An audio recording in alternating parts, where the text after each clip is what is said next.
हमारा एक प्लान है, टेंटेटिव एक बजट है। इस सब चीज़ को लेकर हम लोग मूव करेंगे। हम एक रास्ता में यदि 70 करोड़ रुपया मुख्यमंत्री जी के आशीर्वाद से हम यदि पा सकते हैं तो सैकड़ों रास्ता के लिए हम सैकड़ों करोड़ रुपया ला सकते हैं। इस तरीके हम लोग एक स्कीम और एक गाँव और एक पुलिंग स्टेशन एरिया के हम बता सकते हैं कि कहाँ कितना रुपया का काम हुआ है। और मैं जो बोल रहा हूँ, अगर कोई बोल दे कि और कोई यदि प्रमाणित कर दे कि ये झूठ है तो फिर जो विचार करना है लोग विचार करेंगे। मैं जो कह रहा हूँ वह सत्य है और जो सत्य है मैं वही कह रहा हूँ। कि जिस होजाई शहर में जाने के लिए हमें लगभग 50 किलोमीटर का यात्रा तय करना पड़ता है, उस होजाई को हम 8-10 किलोमीटर की यात्रा तय करके पा लेने में सकते हैं। बोले थे कि कपली में पिछले 5 सालों में 400 करोड़ का काम हुआ है, जिसको लेकर विरोधी सवाल उठा रहे हैं कि 400 करोड़ कहाँ गया, तो क्या कहना चाहेंगे? सबसे पहले तो मैं 5 स्कीम का नाम गिनाऊंगा और जिनका अंक गणित सही होगा, जिन विरोधियों का अंक गणित सही होगा उनको समझ में आ जाएगा उससे। हालांकि जो आम जो वोटर्स है, आम जो लोग हैं, उन्हें ये बात अच्छी तरीके से समझ में और पता है। 70 करोड़ रुपया का एक स्कीम चल रहा है जो खेरोनी चाराली से हवाईपुर, मायलू और लमछा खान का रास्ता है, जो कि हम लोग का लाइफ लाइन है हवाईपुर मौजा का, जिसमें 70 करोड़ रुपया का राज्य सरकार की तरफ से हम लोग फंड लेकर आकर काम करवाने का हम लोग जो सफलता है उसको हासिल किए।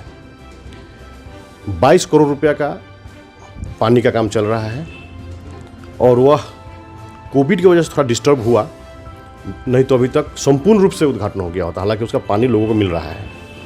कुछ एक कार्य जो है बचा हुआ है जिसको हम औपचारिक रूप से यदि उद्घाटन करना हो तो हम लोग सरकार जैसे ही बनेगा उसके बाद में उस प्रक्रिया को हम लोग संपूर्ण करेंगे, जो 22 करोड़ का है।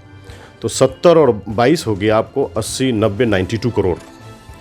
उसके बाद में 10 करोड़ का स्टेडियम हुआ, सभी को पता है, 102 करोड़। 10 करोड़ का सिग्नेचर प्रोजेक्ट हुआ जो हवाईपुर चाराली से रेलवे स्टेशन तक जाता है, जो 35 साल पहले बना था। उस रास्ता को लोगों ने कहा हमें वहाँ कि माननीय बर्जन लंगथासा करके एक ईएम हुआ करते थे, उनके ज़माने में बना था। 35 साल बाद में उस रास्ता को हम लोग बनवाए जो 10 करोड़ रुपये का इन्वॉल्व हुआ, तो 112 करोड़ रुपया हुआ। उसी प्रकार से अभी एक रास्ता बन रहा है 10 करोड़ रुपया इन्वॉल्व करके गुहा गाँव नंबर 2 से मायलू बस्ती, जो मेन रोड है KHL वहाँ तक, जो कि वायरलेस बस्ती से होकर जाएगा, तो 132 करोड़ हुआ, 22 करोड़ हुआ। तो मैं 3-4 स्कीम को ही यदि गिनाऊं तो लगभग 125 करोड़ रुपया का होता है। इसमें अभी 1800 जो घर हमने बनाया है। मैं यह नहीं कह रहा हूं कि मैं अपने पॉकेट से चीज़ों को किया हूं, मैं एक प्रतिनिधि रहा और प्रतिनिधि का कार्य होता है कि सरकार के योजनाओं को लोगों तक लेकर आना। और सरकार यहाँ ट्रिपल इंजन की सरकार होती है कार्बी आंगलों में, केंद्र सरकार, राज्य सरकार और डिफू में अपना कार्बी आंगलों स्वायत्त शासित परिषद का सरकार। उन सारी योजनाओं को जो ये तीनों स्तर के सरकार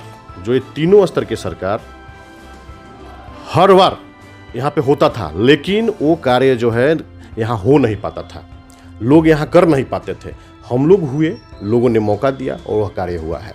1800 घर बना।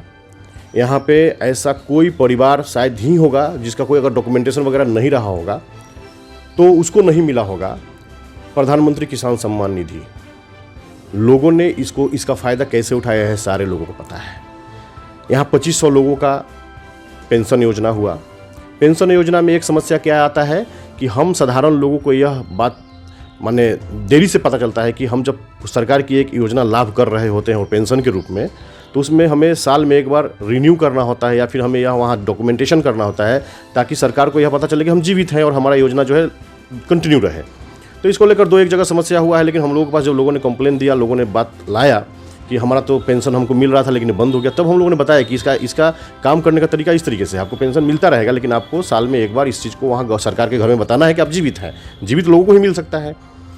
तो इस तरीके की जो कार्य है, ये सब कार्य का जो डाटा है हम लोगों ने पोलिंग स्टेशन वाइज जो भारतीय जनता पार्टी का बूथ कमेटी है, उस बूथ कमेटी के कार्यकर्ताओं के द्वारा सारा कार्य का ब्यौरा जो है हम लोग के पास में है।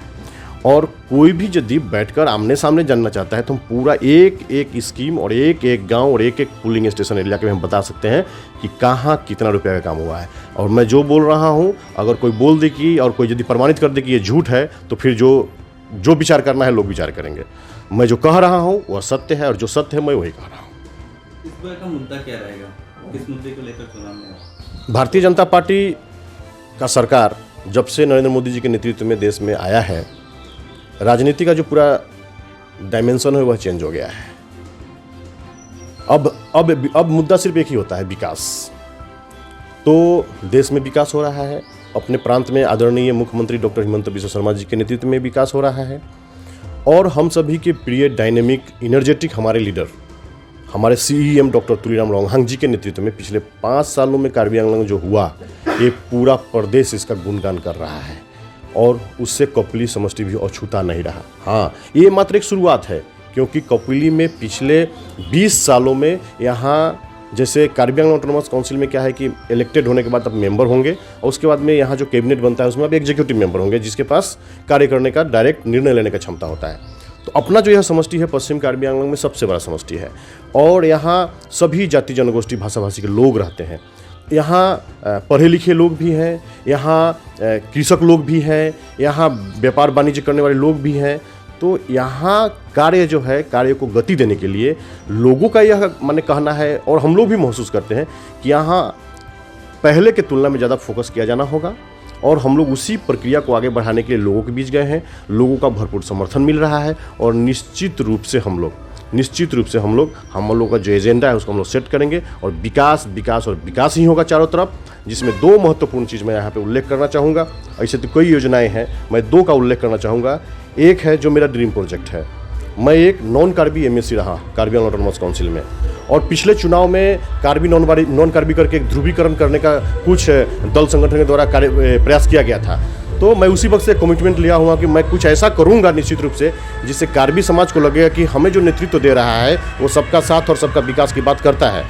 तो जो जिरकिन्नी जाने वाला जो रास्ता है अपने कपिली कॉन्स्टिट्यूंसी में लांगथा 3 नाली करके एक जगह है, लांगथा 3 नाली से सांसिका लांगचिटिंग डेरा मुकाम होते हुए जेंखा जाने वाला एक रास्ता है। वह रास्ता जो है फिलहाल कच्चा है, जंगल के बीच से जाता है, लोगों का घर है, बस्ती है। उस रास्ता को हम लोग north east special infrastructure development scheme करके नेसिट करके गवर्नमेंट ऑफ इंडिया का एक प्रोजेक्ट होता है, उसके तहत हम लोग 33 करोड़ रुपया हम लोग प्रपोजल जो है लगभग वो सेटलमेंट के दौर में है और ये नया सरकार में हम लोग उस काम को करेंगे। वह काम जब हो जाएगा तो उस इलाके का पूरा अर्थ सामाजिक जो स्थिति है वो बदल जाएगा हमेशा के लिए और उस अंचल के लोगों को अपने सर्किल ऑफिस या फिर डिस्ट्रिक्ट हेडक्वार्टर जाने के लिए समय बचेगा, तेल बचेगा, पैसा बचेगा, बहुत सारा माने समस्या जो है समाधान होगा और पूरा एक नज़ारा ही चेंज हो जाएगा। यह एक बृहद परियोजना है जो मैं कल्पना करके रखा हूँ और जो मैं करूँगा। उसके बाद में आदरणीय मुख्यमंत्री जी ने उस दिन घोषणा भी कर दिया, उससे पहले हम लोग प्रयासरत भी थे। हमारे गार्जियन मिनिस्टर जोगेन मोहन को लेकर मैं सीलडुबी इलाका में गया था, वहाँ के लोगों से मिला था और वहाँ की समस्याओं से उनको अवगत कराया था। चूँकि हमारे गार्जियन मिनिस्टर है तो बहुत वर्षों से लोगों का एक मांग रहा है, वहाँ यह जेन्युइन भी मुद्दा है कि कपिली नदी के ऊपर में एक ब्रिज बने जो होजाई को कनेक्ट करे वेस्ट कार्बी आंगलंग से, और इसका प्रक्रिया चल रहा था। मुख्यमंत्री जी के संज्ञान में यह बात है और यह उस दिन उन्होंने घोषणा कर ही दिया कि आने वाला पूजा के समय मैं आऊँगा और उसका आधारशिला रखूँगा।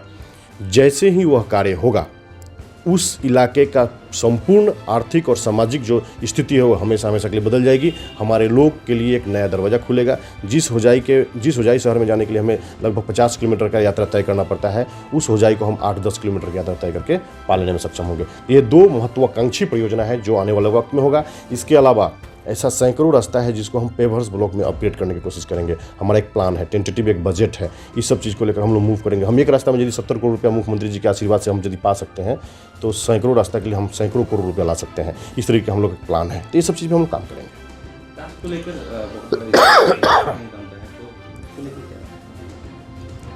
अपने असम में ये जो कास्ट सर्टिफिकेट का जो मामला है एक राज्य सरकार का विषय होता है और इस पर हमारा जो विशेषकर हिंदी भाषा भाषी का जो समाज है इसका काफ़ी विक्टिम रहा है यहाँ पे, और यहाँ कुछ ऐसा टेक्निकल इशू है इसके साथ जड़ित जिसको समझने की आवश्यकता थी। हम लोग समझते हैं, माननीय मुख्यमंत्री जी से बातचीत हुआ है, इसको असम सरकार जो है कैबिनेट के लेवल पे बात विचार करके और जितने भी टाइटल्स है, कोयरी है, कुर्मी है, नोनिया है, माने कुम्हार है, लोहार है, इस टाइप का जो टाइटल्स है यह जो है टी गार्डन लोगों के साथ या फिर टी टाइप्स जो कम्युनिटी के लोग हैं उनके साथ मैच कर जाने की वजह से क्या है कि वहाँ एक कॉन्फ्लिक्ट आ जाता है। तो इस सभी टाइटल को एक लिस्टिंग करते हुए ओबीसी के जनरल लिस्ट में लाने का जो प्रक्रिया है वह असम सरकार कर रही है और कैबिनेट का एक सिद्धांत होगा, उसके बाद में एक नोटिफिकेशन निकलेगा असम सरकार का और फिर यह जो समस्या जो है हमेशा के लिए समाधान हो जाएगा। यह पूरा संज्ञान में है मुख्यमंत्री जी का और ये हम लोग पूरा सिंसियरिटी के साथ इसके ऊपर काम कर रहे हैं। कुछ उम्मीदवार हैं आपको व्यक्तिगत रूप से जो टिप्पणी कर रहे हैं तो उसके क्या? एक्चुअली हम लोग इतने व्यस्त हैं अपने प्रचार कार्य में और अपने लोगों के बीच इतने घिरे हुए हैं कि विपक्षी लोग कहाँ क्या कर रहा है उस पर हम लोग नज़र देने का समय ही नहीं मिला। अब आपके मार्फत से यदि ऐसा कुछ सुनने को मिला, अगर कोई ऐसा कह रहा है तो मैं उनसे अनुरोध करता हूं कि आप सीधा प्रचार कीजिए, पॉजिटिव प्रचार कीजिए। आप क्या कर सकते हैं आप वो लोगों को कहिए। मैंने क्या किया है मैं वह कहा हूं और मैं क्या करूंगा मैं वो कह रहा हूं। कौन खराब है, कौन नहीं कर सकता है, कौन नहीं उठना चाहिए, ये सब बात पे हम लोग गए ही नहीं है। और नेगेटिव बात बतियाने का कोई आवश्यकता नहीं है और हम लोग नेगेटिव लोग नहीं हैं। बीजेपी जो है सकारात्मक राजनीति करती है, हम लोग बीजेपी के कार्यकर्ता हैं और निश्चित रूप से जब हम सकारात्मक सोच रखेंगे, सकारात्मक कार्य करेंगे तो हमारे जीवन में और हमारे समाज में सकारात्मकता आएगी और हम सभी का भविष्य जो है उज्जवल होगा। पकली में किससे टक्कर होगा आपका, क्या लगता है? हम लोग 7 प्रार्थी हैं यहाँ पे। जितने लोगों से हम मिल पा रहे हैं, जितने लोग हमें आशीर्वाद देने के लिए आगे निकल कर आए हैं, सब यदि वोट में कन्वर्ट हो गया तो हम समझते हैं कि 2 पार्टी हम लोग जीतने वाले और जो 2 नंबर में रहेगा इसके बीच में कोई टक्कर नहीं है। लेकिन गणतंत्र है तो सीरियल नंबर में कोई 2, 3, 4, 5 तो रहेगा ही। तो 2 नंबर में मैं समझता हूँ कि चूँकि कांग्रेस जो है 15 साल यहाँ रही है तो आज कांग्रेस की अवस्था बहुत ख़राब और शोचनीय है, दयनीय है। लेकिन अभी भी कांग्रेस के कुछ ऐसे कार्यकर्ता हैं जो पीसीसी लेवल पे है या फिर मंडल लेवल पे ऐसे कार्यकर्ताएं हैं, तो ये सभी तो कांग्रेस को ही वोट करने जा रहे हैं। इसके अलावा अन्य कोई पार्टी का है, कोई न सिस्टम है, न कोई कैडर है, न कोई ऑर्गेनाइजेशन है। तो मैं समझता हूँ एक संगठन करने वाला व्यक्ति, मैं यही समझता हूँ कि संगठन का क्या मतलब होता है। तो मैं यह समझता हूँ कि कांग्रेस जो है मार्जिन एक ह्यूज होगा लेकिन कांग्रेस 2 नंबर पर रहेगा।